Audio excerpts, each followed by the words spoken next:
Assalamualaikum warahmatullahi wabarakatuh. Halo semuanya, salam sejahtera bagi kita semua.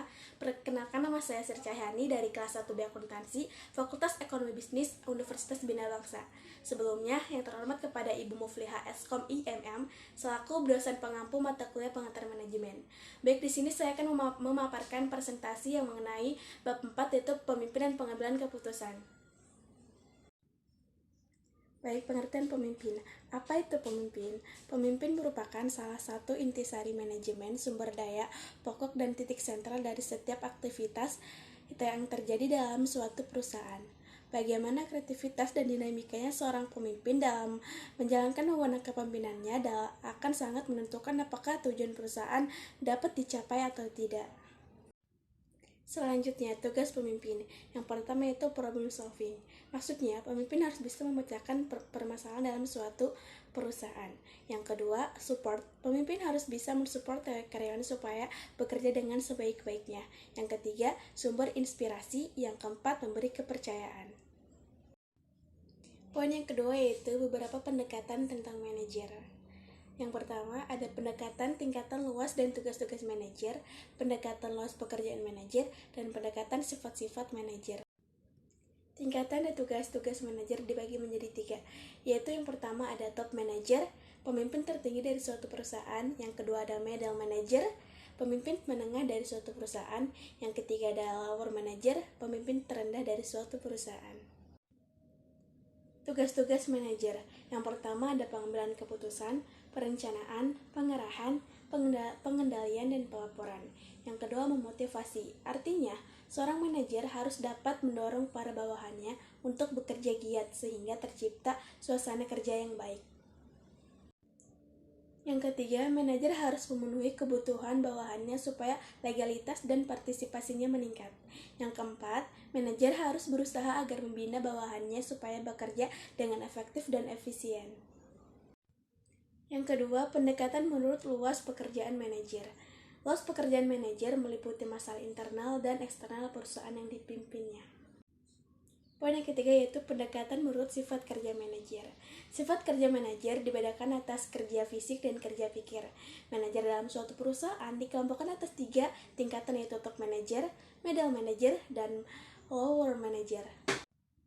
Ya, poin yang keempat ada pendekatan menurut sifat-sifat seorang manajer.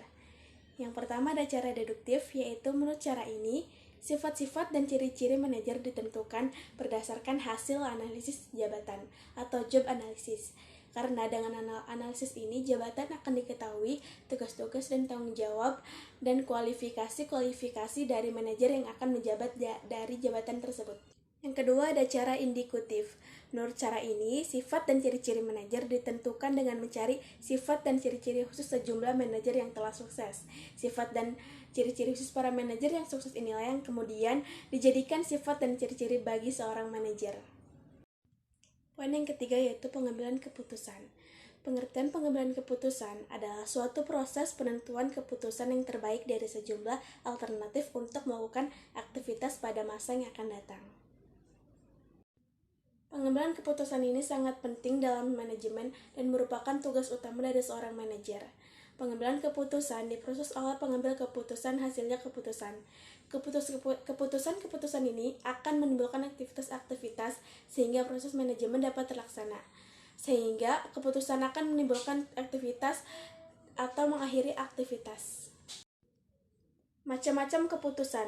Yang pertama ada keputusan auto-generated. Keputusan ini dapat diambil dengan cepat dan kurang mempertimbangkan data, informasi, fakta, dan lapangan keputusannya. Yang kedua, keputusan induced. Keputusan induced diambil berdasarkan scientific management atau manajemen ilmiah, sehingga keputusan ini logis, ideal, rasional untuk dilaksanakan dan risikonya relatif lebih kecil. Cuma proses pengambilan keputusannya itu lebih lambat. Basis-basis pengambilan keputusan.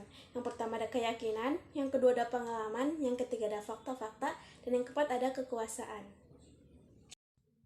Yang terakhir yaitu teknik-teknik pengambilan keputusan. Yang pertama ada operational research. Penggunaan metode skintif yang meliputi teknik-teknik matematis dalam analisis dan pemecahan suatu masalah tertentu. Yang kedua adalah linear programming. Linear programming yaitu dengan menggunakan rumus-rumus matematik yaitu yang disebut dengan vector analysis. Yang ketiga ada ranking dan statistical weighting. Melokalisasi berbagai faktor yang akan mempengaruhi keputusan terakhir, menimbang faktor-faktor yang dapat dibandingkan dan yang tercakup di dalam setiap alternatif. Yang keempat yaitu gaming wargames, dengan teori yang biasanya digunakan untuk menentukan strategi. Dan yang kelima atau yang terakhir ada probability, yaitu dengan teori kemungkinan yang dapat diterapkan pada kalkulasi rasional atas hal-hal yang tidak normal, mengenai sebuah keputusan yang dipertimbangkan dan diperhitungkan.